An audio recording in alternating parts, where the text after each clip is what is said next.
Welcome to the 128th season of the Canadian Club Toronto, Canada's Podium. For over a century, this platform has been a gathering place for visionaries, public figures, and decision makers to discuss the most pressing issues of our time. We've been having important discussions and debates around this podium in this country for well over a century. I call this a historic podium of record. Our club's always been a forum for visionaries, public figures, and decision makers to command attention to the issues of our time. The Canadian Club is one of the most important podiums anywhere in the world that a Canadian can speak to, tell Canadians what it is that they think, develop those thoughts. And so I want to thank you for that very, very much. Please join me in thanking our esteemed panelists today. Through our programs and events, including our youth and young leaders programs, our diversity partnerships, our joint events, and our media and social media opportunities, we offer you access to dynamic political, social, and business figures from abroad and right here at home.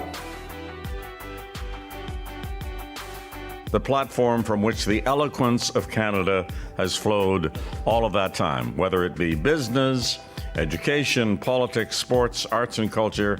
If someone wants to say something to Canadians about this country and about the future of this country, this is the venue you choose.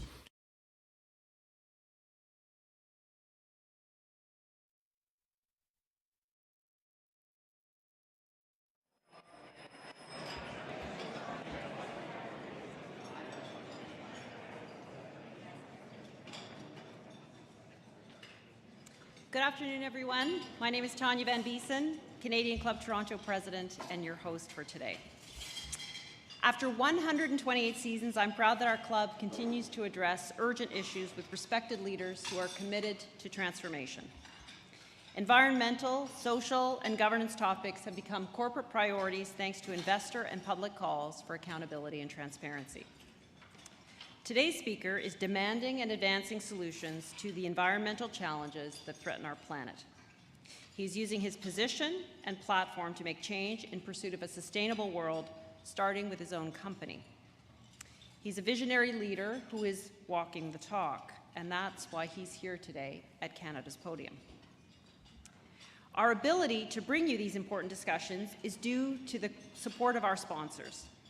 Today's event is being generously sponsored by BCG and EY. We appreciate your generosity.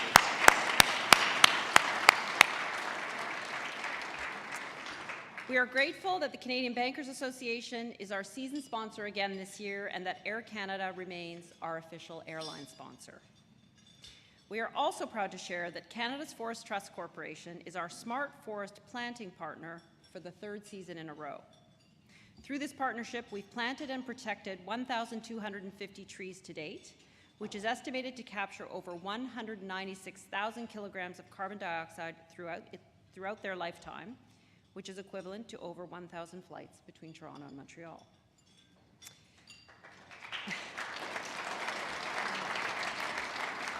We are also very proud to welcome students from TMU and George Brown College's Food Study program, and we're really delighted you are here, and we certainly hope that you will have some tough questions for our speaker. Now, before I introduce our speaker, let me share some club business with you. I invite you to visit our website at canadianclub.org. Besides the event and membership information, we've got a great on-demand feature for any events that you have missed. I also encourage you to share information about today's event on your favorite social media platforms. Now, I will be moderating the question and answer portion of today's event, so I hope you will take out a moment to fill out the QA cards shown here on your table. Our team will be collecting them and bringing them up to me, and for those joining remotely, please hit the Submit a Question button on the right side of your screen at the appropriate time. On to our speaker. A businessman, philanthropist, and highly respected Canadian, Michael McCain has dedicated his entire career to the food industry. Michael began his career at McCain Foods in the late 1970s, where he held a variety of roles, including President and Chief Executive Officer of McCain Foods USA.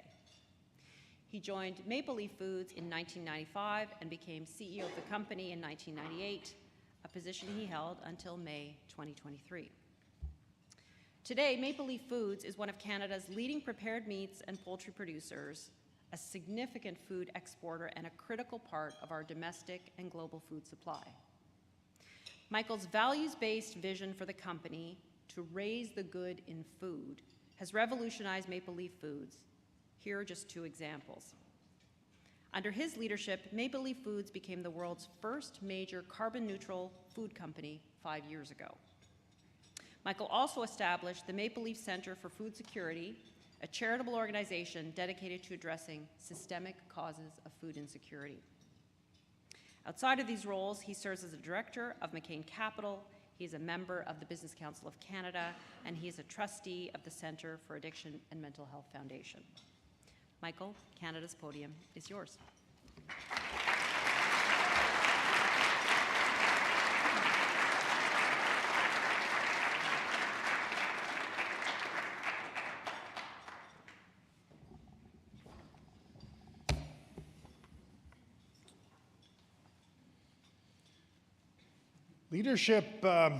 Leadership in my world, it seeks to inspire others to act beyond what they might otherwise do.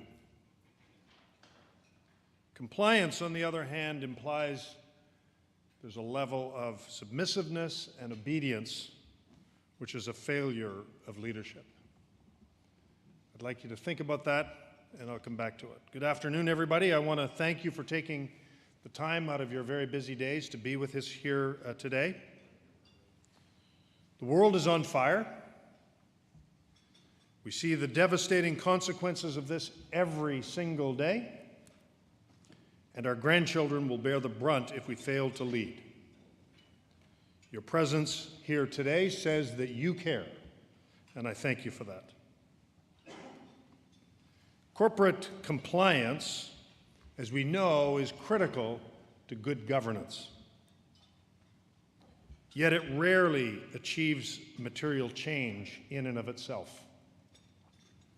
And I'm here today to speak to that leadership imperative in tackling our climate crisis, but more importantly, what happens when the price of that leadership becomes so high that it imperils the action we need. I'll dive right in. We're seeing at the moment a very dangerous trend, a movement, if you will, that is potentially, or has the potential to undermine climate action in this country and globally. It's driven by a disconnect that replaces science with ideology, which, while sometimes well-intended, as we know, it also has the potential to shut down the leadership in climate action, erode global progress, and undermine our collective future. I'll begin by framing up my remarks with three thoughts that I'd ask you to consider. First, disconnecting science from climate action is dangerous and a growing trend globally, but also right here in Canada. Second, addressing this climate crisis will take multiple interventions and fast. There's no place for purists, there's no place for absolutes, and there's no place for perfectionism.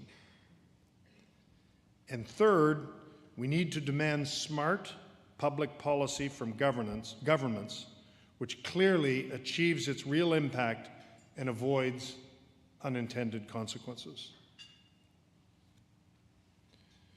Climate change is a deeply important topic for me and all of my colleagues at Maple Leaf Foods, and my perspectives are grounded in years of investment and action. We've been leaders in all aspects of sustainability, including environmental initiatives, for well over a decade. In 2019, we elevated this from a broad collection of strategies to a very purposeful journey for all of those of us at Maple Leaf, galvanized behind a very clear vision to be the most sustainable protein company on Earth. Virtually all of our strategies link in some way to this vision. And one of our proudest accomplishments, amongst many on this journey, was 5 years ago when we became the very first large-scale food company in the world to be carbon neutral. Not sometime far off in the future, but now.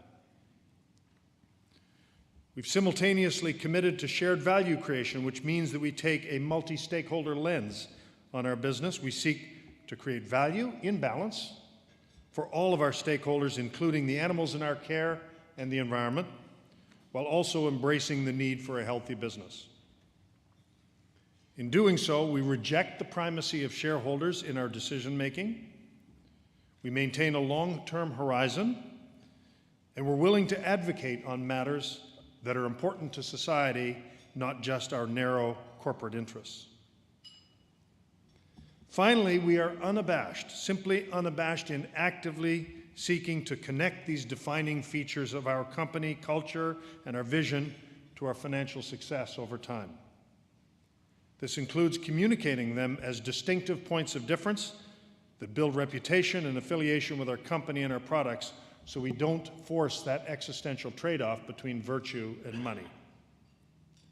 This is the essence of shared value creation, which embeds sustainability into the lifeblood of the business and separates it from conventional ESG.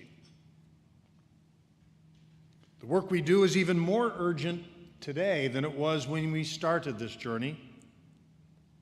The recent UN emissions gap report makes it very clear that globally, we are now on track to blow past the Paris targets. And the consequences of this failure at scale are all around us, from our own record-breaking wildfire season last year to the devastating floods in the southeastern United States and Spain last month. Because this is all true, the potential disconnect of science from climate discourse and public policy and substituting ideology in its place is likely our single biggest threat as an organization. Science, of course, provides the basis for rational action, for policies and regulations that can be broadly endorsed, which ideology simply cannot do.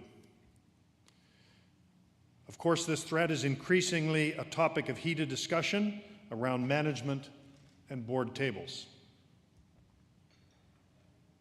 You'd expect the people, the consumers, to be more worried about climate crisis today, given what's going on around us, and more prone to make buying decisions around sustainability claims, but they're not. In this inflationary environment, they are cost-focused. However, sustainability has never really been a leading purchase motivator.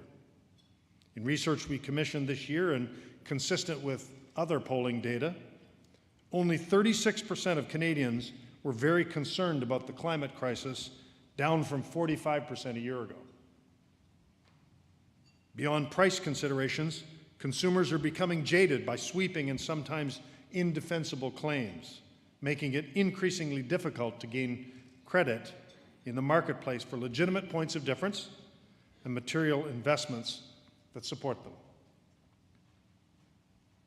Companies like my own are struggling to keep up with ever-changing sustainability measurement and reporting standards with no regulatory stability or certainty.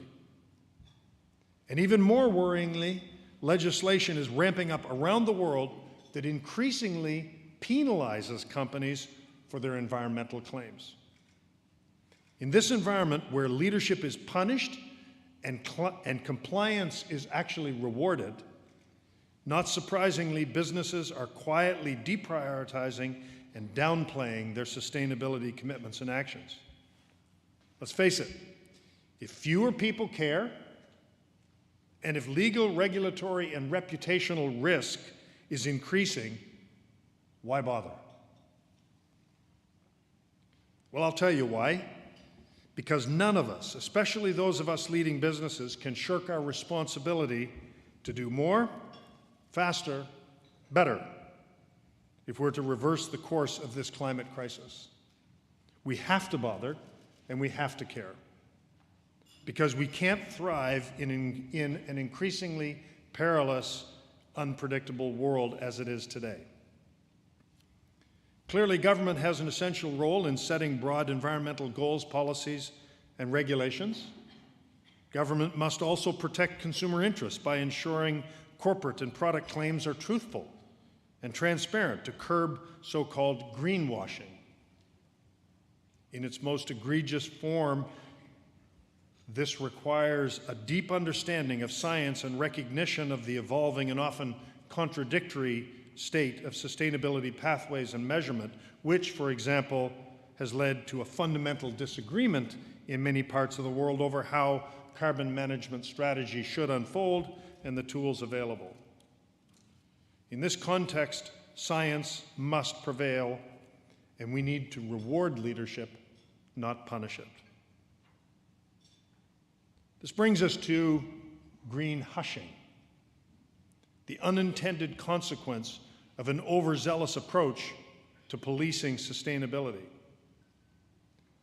Greenhushing is the negative result of overreaching, restrictive policy or penalizing how companies communicate their commitments and their actions to advance sustainability. We're on that path right now. Greenhushing is now a widespread phenomenon, not just here, but globally. Some data suggests that around 70% of sustainability-minded companies around the world are intentionally shying away from communicating their climate goals, while many others have decided to walk away completely.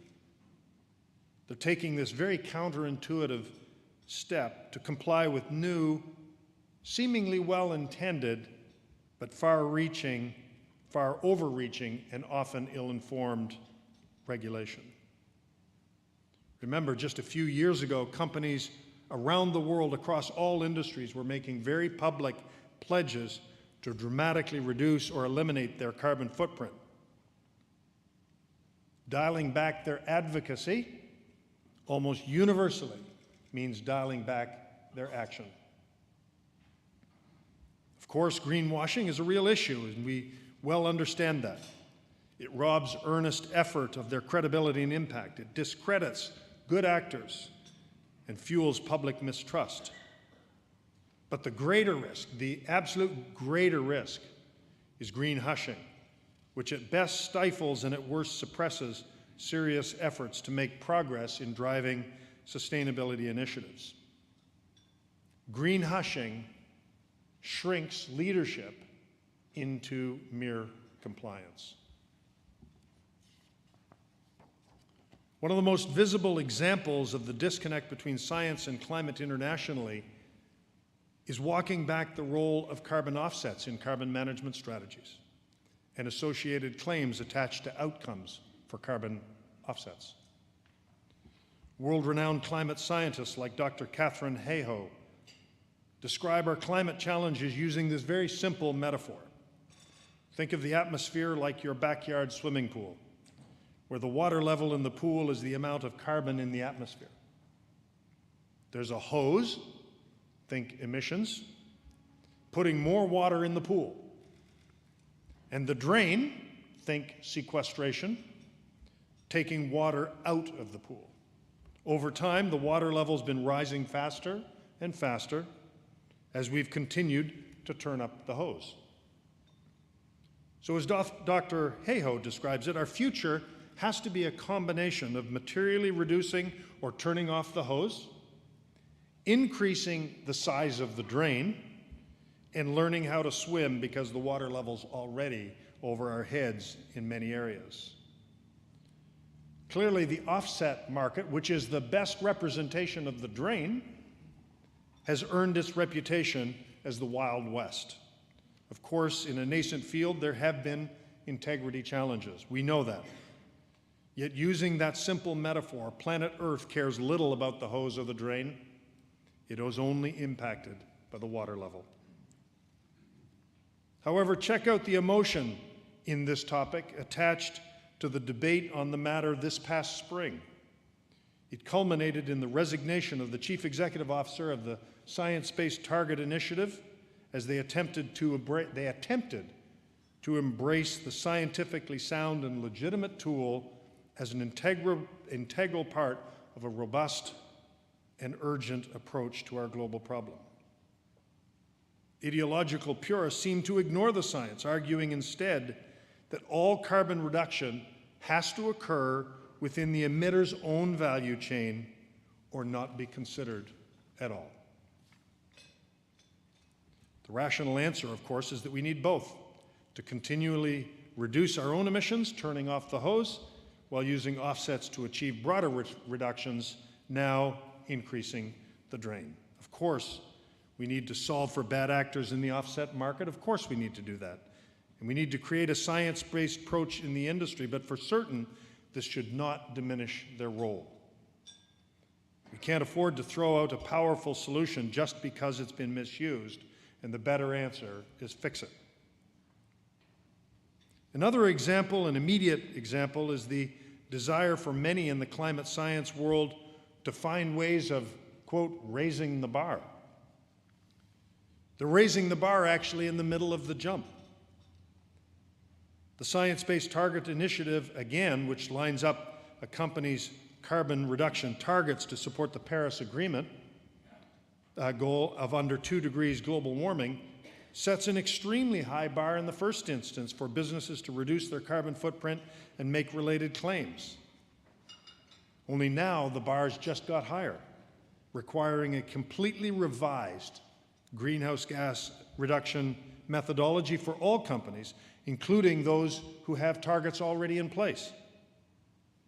The new targets that result are significantly more aggressive, as over 60% reductions in just 10 years are required and vastly more complicated.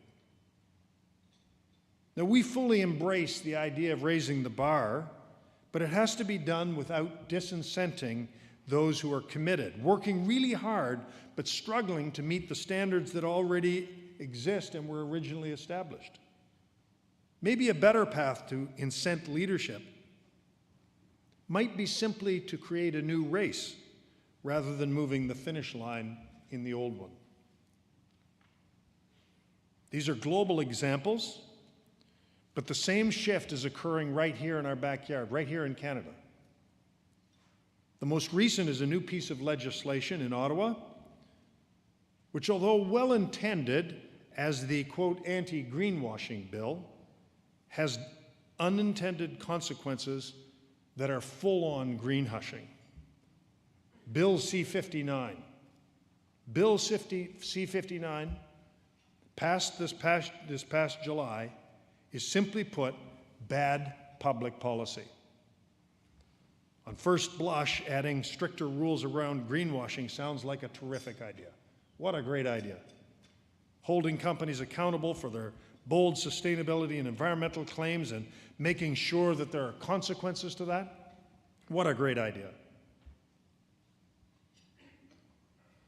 But it's rife with uncertainty and risk, including vague and ambiguous references to the ever-evolving landscape of, quote, internationally recognized methodologies, which, quite frankly, often don't exist, and a lack of clarity on what constitutes adequate and proper testing or how it even should be applied.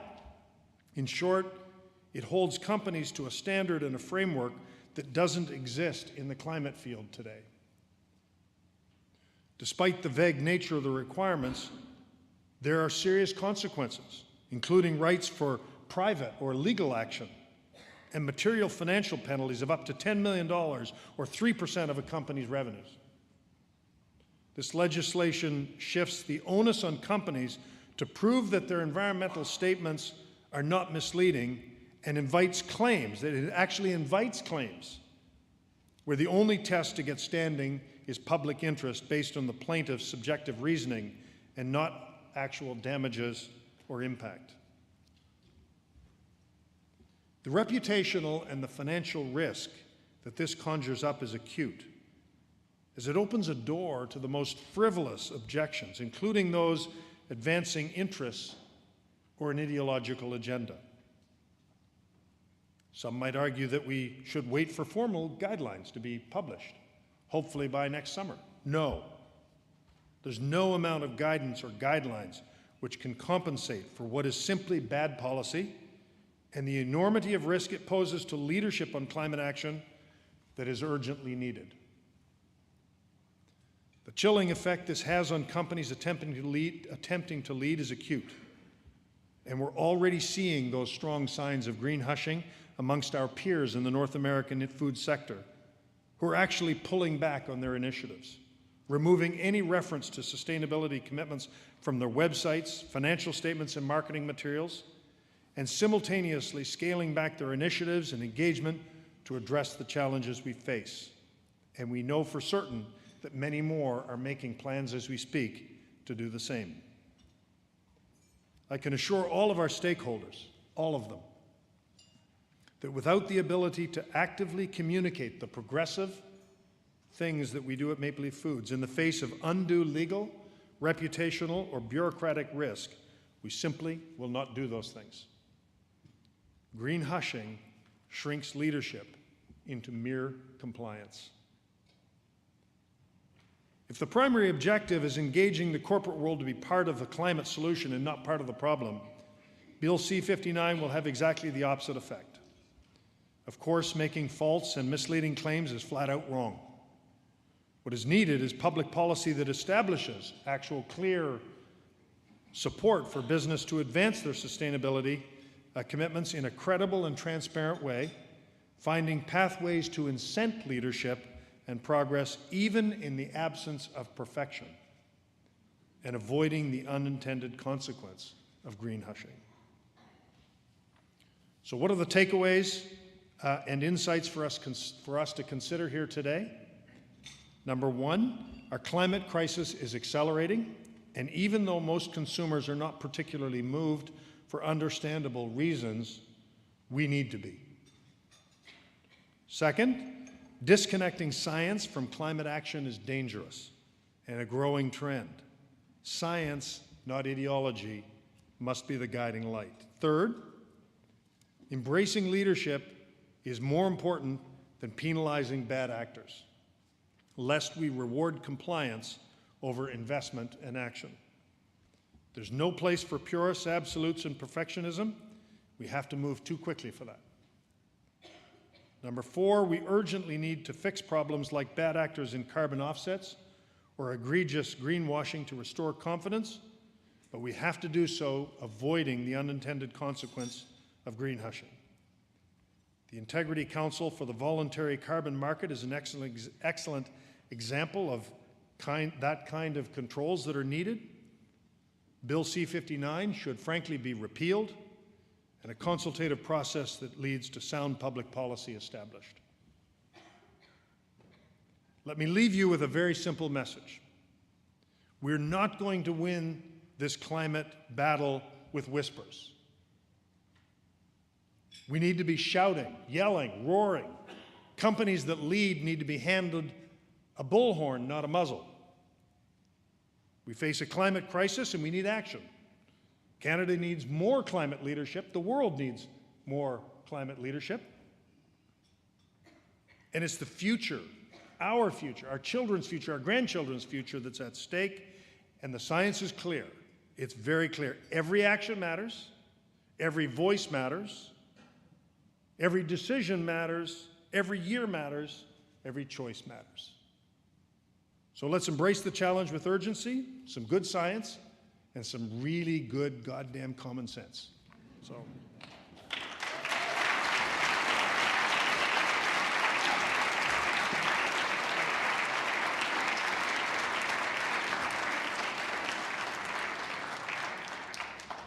Thank you.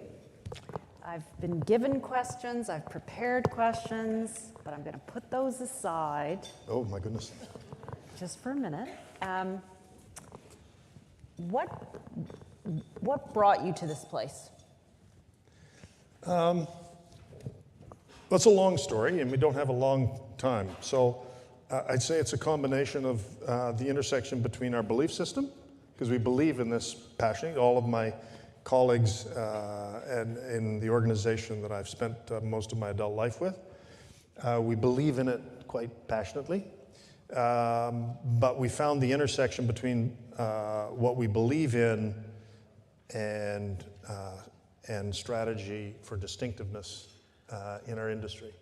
So we brought those two things together, and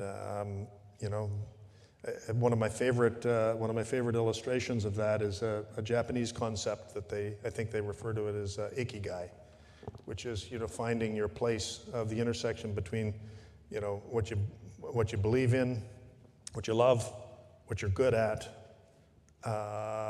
what you're good at, and what you can get paid for. And I think we found that place. So when you are standing among a group of business leaders, Canadian CEOs, are you a lone wolf? Are No, you like definitely a not. lone voice, or? Oh, definitely not.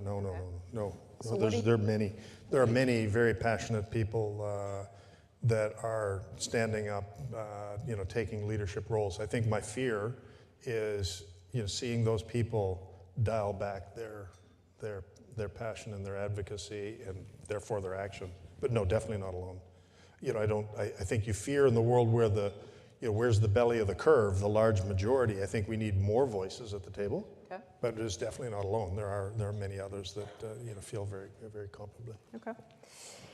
You talked about disconnecting science from climate, and that is obviously a very dangerous thing. Can you tell us a little bit more about that? What are you seeing, and what instances are you seeing that? Just bring that to life. Well, I referred to some of the bigger examples now. I think the global debate around the role of offsets, right? The drain as opposed to the hose is certainly one of the most relevant near-term examples. Bill C-59 in Canada is just outright dangerous in terms of what it'll do to leadership, and you don't hear many voices of that in our industry, because the majority of the industry are in that very safe harbor of compliance. So it's not a risk to them. It's only a risk to those that are trying to demonstrate leadership in climate activity and climate action. The ideology that it gets placed with, and I'm not judging some of those ideologies. I'm judging the role that it plays in climate action, in influencing science. I'm not judging the ideology by itself. When I say things like, in my business, which happens to be dominantly animal protein, there are many people in the world for their own reasons, and I'm not judging their reasons, but they would say one animal processed for food is one too many. So the goal is actually not about what you do, it's about that you don't exist. There's ideologies that say 1 barrel of oil out of the ground is one too many today. Right. And what you do as a fossil fuel company is just like we don't care about what you do. We just want you not to exist. Right. Right. And those types of influences. When you ask people in the debate that was raging over the course of the summer on carbon offsets, mostly in Europe, and when you talk to some of the scientific community, and you say, well, so what is your opposition to a well-structured, validated offset? And they'll start with words like trust. And I appreciate trust matters. But what the hell does that have to do with the science, right? That's not a rational scientific concern. I don't trust that's a solvable problem. But so those are, and oftentimes the core of their reason or the rationale is ideologically based, not scientifically based. So is that why we're getting the legislation wrong? Like, let's take Bill C-59. Why are we getting it wrong? Well, I think, why are we getting it wrong? I'm interested in good public policy. I'm not a legislator, and in this particular instance, Kathleen could describe very, very eloquently how this legislation arrived as a private member's bill at 12 o'clock at night in a very rushed manner without due consideration. I think our demands for good public policy should be to understand that the public policy achieves its objectives, but also understands the second, third, fourth order impacts of the unintended consequences. In this case, the unintended consequences dwarf the decent intentions. They dwarf them, and they just didn't give they weren't given the consideration. But if I take you back, Michael, to the ideology comment, are we overly influenced by the ideology? Is that what is leading some of this legislation in the wrong direction, or is it a lack of consultation with scientists, or some combination of the two? Or I think in certain instances, I would say the answer to that's yes. The role of carbon offsets, I think, is a good example. The idea that the Science-Based Target Initiative is raising the bar in the middle of the jump as opposed to creating a new race is just awful. And I think to some degree there's elements of that built into it. There's an element of perfectionism that is sort of the sistership of ideology that's attached to that. I can't say because I wasn't in the halls of legislation whether Bill C-59 that arrived the way it did was ideologically motivated or just plain old poorly thought out policy. I don't know, but I do know that it gets. I do know that it gets. You speak to many that say, well, I don't trust corporate Canada or I don't trust corporate America to do the right thing, and so we should shut them down. Right? Okay. And I just, it's just such a dangerous trend. I don't know if someone is timing us, but there's probably a poll on how long it would take us in this conversation to get to the U.S. election, so that time is now. With the recent U.S. election, this is a question from the crowd. So with the recent results in the U.S., how can we continue to address climate change effectively and not get discouraged? Those are two parts to that question. You can take whichever part. One is factual, the other is emotional. It's easy to get discouraged because we can all imagine what they may do. It's a collision between very narcissistic kind of near-term interests as opposed to caring for what's going to happen to the future for our children and grandchildren. One of the things that Dr. Catherine Hayhoe cites often is that people misunderstand that climate crisis is about protecting planet Earth. It's not. It's about protecting humanity, right? Planet Earth's going to be fine, right? It's going to be just fine. Humanity might not. And that future is, I now have 8 grandchildren, 3 more on the way, and I care about what impact them. So in the United States, in the U.S. election, of course it's discouraging, and I think we're all kind of processing what that means, and I don't know the answer to that. I know the media would report that they're going to imminently pull out of the Paris Accord again, and that's obviously troubling, short-sighted, unscientific, and not recognizing the crisis at hand. What do we do around that to kind of maintain our progress? The one thing I hope we don't do is give up. But I can't, I think it's too early to figure that out yet, how that looks. The discouraging part of it, buck up. Yeah. It's a great question that whoever shared that, because I think it brings to mind another question, which is a lot of people would say, we are Canada, we're small. I mean, we've got a big energy industry, of course, but we're small relative to other countries who need to be making change, who are perhaps not pulling their weight. So why should we spend all these ergs of energy doing this? How much difference is it really going to make? Well, I've said often that while we advocate leadership, over compliance, you're always in this space. You're always threading a needle. And the other needle that needs to be thread here is there's a fine line between leadership and martyrdom, right? And, Canada has, we just simply can't solve this, on our own, can't. So we have to pull along, the rest of the world with us because it's a global problem. And we have to pull along or participate or find allies in some sort of a way. But, if the rest of the world was said, we don't give a shit about this and we're just going to move on, let the planet burn and to hell with the future generations. We're just going to make a lot more money today. If that's where the global center of gravity became, for Canada to stand up with a flag and say, well, not us, that's martyrdom. And, we have to make sure that we strike that balance as well. But I don't think it'll get to that. I honestly don't think it'll get to that. I think there will be enough smart people, enough caring people, enough people who think forward long enough around the world that can pull the center of gravity of this issue along with it. in spite of the U.S. tendencies. I hope. Not just the U.S. Not just It's the not US. just the U.S. No, it's not just the U.S.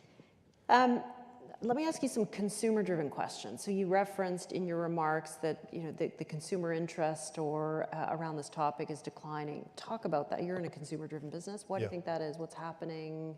Well, it is in the sense that there's lots of dialogue around, the consumer's interest in climate. I don't think leadership in either the commercial world or government have done a great job of communicating, the climate crisis to the population. Even labels matter. Even the word climate or carbon tax, is probably inappropriate in the moment. Garbage collection fee might be a better word, but. When we started down this journey to be carbon neutral in 2019, I remember at that time, our consumer research team from the marketing function, they run into my office and they say, Houston, we have a problem. What's the problem? Well, I just need you to know that consumers don't care. And we're going to do this, and we're going to put it on the front page of our package, and we're going to put it in and say, consumers aren't motivated by this. They're not motivated. It's on the list, but it's like down the list, like number 6 or something, like 6 or 7 or 8, a distant 6 or 7 or 8. Even in the plant-based business, even consumers in the plant-based space, it was not a driving motivator. And that was 2019. It's not gotten better. In fact, in the last year, it got worse through food inflation and other issues. So, understanding, we've spoken often about the role of short-termism. It exists in business, it exists in government, but it also exists in some cases in the consumer's mind. Yeah. And, it's not the here and the now, and a lot of consumerism is about the here and the now. And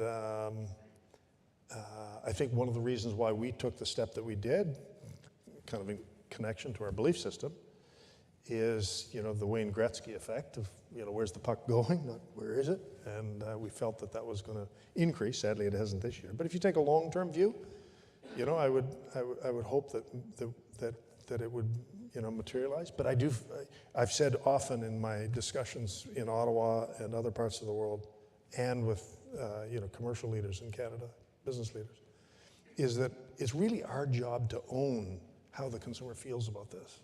It's our job to own that collectively.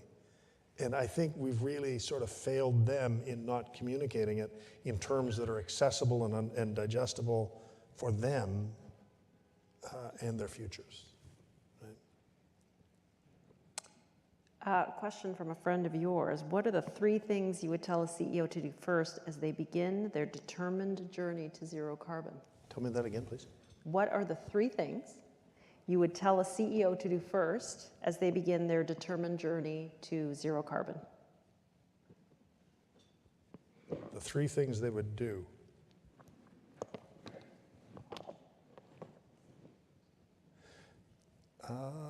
The single most important thing to do is to, I think, is to get alignment with all your stakeholders and get the stakeholders, lined up. I happen to have a bit of a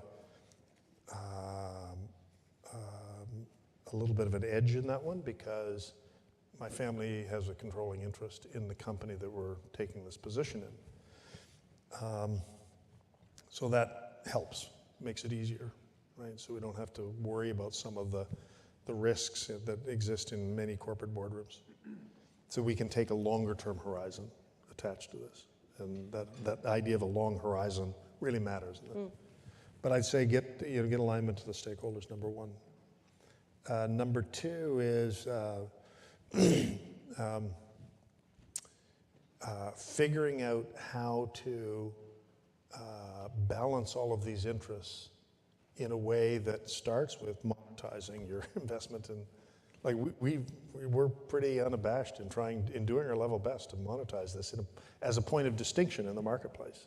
It's easier for us to do because we're smaller than, say, in the North American basis, not so much in Canada, but in the North American basis. It's easier for us to do, but we're working hard to monetize it. I think one of the things that we embraced in that journey of balance and monetizing it is our shareholders, which is the most common question. How do you get your shareholders to agree that? We spend tens of millions of dollars on maintaining our carbon neutral status.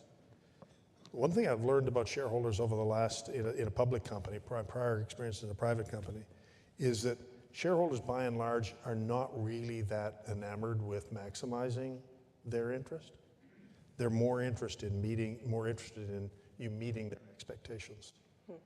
So the idea of meeting expectations versus maximizing interest is a really critical point in this journey because the challenge for us then is we need to do that without failing to meet these legitimate expectations of a shareholder or other stakeholder.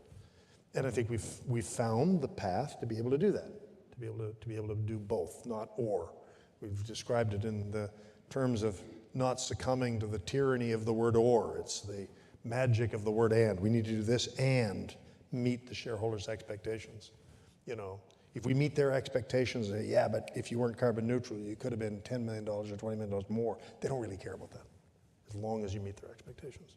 So stakeholders, finding the path to balance all of those interests, including monetizing it, I think would be the second piece of advice.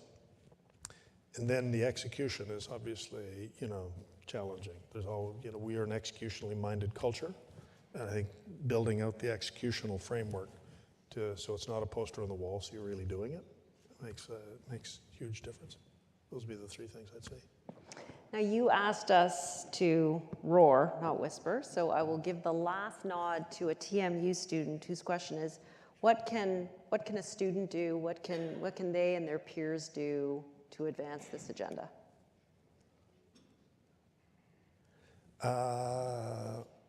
I would say organize. You need a chorus of voices, not a single voice. So I would say, figure out how you can organize. Organize a chorus of voices. If consumers don't care today, if the young voices, if there was a chorus of young voices, maybe they'd care a little more. And so the advice I'd give to anybody would say, don't try and do it on your own, organize. Organize. Amazing. Thank you. Thank you very much. Okay, cheers. Thank you.